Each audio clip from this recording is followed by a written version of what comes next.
Welcome back, everyone. It's your host Bobby King, and today we're diving into some powerful breaking news straight out of Iraq. Prime Minister Al-Sudani just made a statement that's shaking the entire financial world. He says Iraq's banking reforms have become a model of commitment and trust. Every time we hear from this man, the confidence keeps growing, and you can feel it. This is huge, and I'm breaking it all down for you. What it means for the Iraqi dinar, the economy, and you as an investor. Before we jump in, don't forget to hit that subscribe button, smash the like, and support the channel. There's something remarkable happening in Iraq right now, something that even the skeptics are starting to notice. Each time Prime Minister Mohammed Shia Al-Sudani steps up to the podium or addresses the nation, there's a palpable sense of hope in the air. People are starting to say it openly. Every time we see him, we feel better. And they're not wrong. For years, Iraq has wrestled with economic instability, currency fluctuations, and a public that's been worn down by promises that never quite materialized. But suddenly, the tide seems to be shifting. Al-Sudani's banking and monetary reforms are more than just political rhetoric. They're becoming a model of commitment and trust. This is a leader who doesn't sugarcoat the challenges. He's not hiding behind empty slogans or vague declarations. Instead, Al-Sudani is speaking directly to the people, telling them exactly what's happening, as much as he can, as soon as he can. And that honesty is fueling something Iraq hasn't had in a long time: genuine confidence. A new era for Iraq's financial identity. When Al-Sudani talks about Iraq's economic reforms, he speaks with the urgency of a man who knows his nation's history and its potential. His plan to modernize Iraq's banking system is ambitious, but more importantly, it's transformative. He's not simply changing rules on paper. He's rebuilding the foundation of trust between Iraqi citizens and their financial institutions.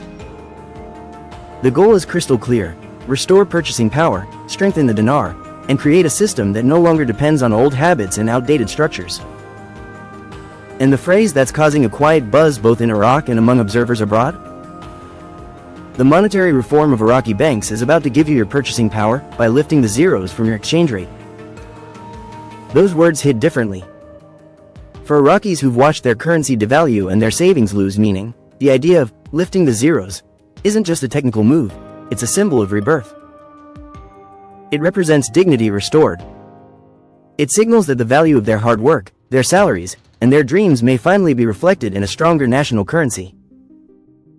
Transparency and trust. Al-Sudani's winning formula. Al-Sudani isn't holding back. That's what's refreshing about him. He speaks directly, avoids bureaucratic doublespeak, and keeps the people informed, as much as possible, without compromising the delicate balance required for major monetary reform. He doesn't reveal the date or the rate, as he often reminds the public, but he gives enough to show that progress is real, measurable, and imminent. This kind of communication, clear yet cautious, is what builds trust. Because trust, more than any economic mechanism, is the real currency of reform. Every modern economy is built on confidence, in leadership, in institutions, and in the value of money itself. When citizens believe in their leaders and in their system, the economy begins to breathe again.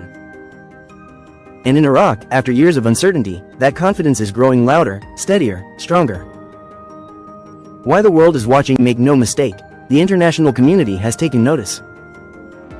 Iraq's financial reform program is not just a domestic effort, it's part of a broader move toward regional stability and global economic reintegration. Foreign investors, long cautious of Iraq's unpredictable market, are beginning to pay attention. Banking transparency, digital payment modernization, anti-corruption enforcement. These aren't just bullet points in a government report. They're signals of a nation ready to re-enter the global financial stage. And Al-Sudani's message to the world is clear. Iraq is no longer a nation defined by its challenges, but by its resilience. The human side of reform. But let's take a step back. Economic reform can sound sterile: numbers, rates, and policy papers. What makes Al-Sudani's approach different is that it feels personal. He speaks to people, not just economists. He's telling Iraqis, in effect, I see your struggle. I understand your frustration. And I'm doing something about it. That's why ordinary citizens, from Baghdad's bustling markets to the quiet rural towns, are beginning to speak with cautious optimism. They sense something genuine behind the speeches. A man of action, not just ambition. When you listen to him, you get the impression that Al-Sudani isn't chasing legacy or headlines. He's chasing results. And that, in a region long weary of empty political theater, is revolutionary. The road ahead, of course, the path to monetary reform, is not without hurdles. Inflation, global oil fluctuations, and external political pressures still loom large. But for the first time in years, there's a plan, and a leader who seems determined to see it through. The banking reforms under Al-Sudani's government are about more than economics, they're about identity. They're about Iraq taking control of its narrative and its future.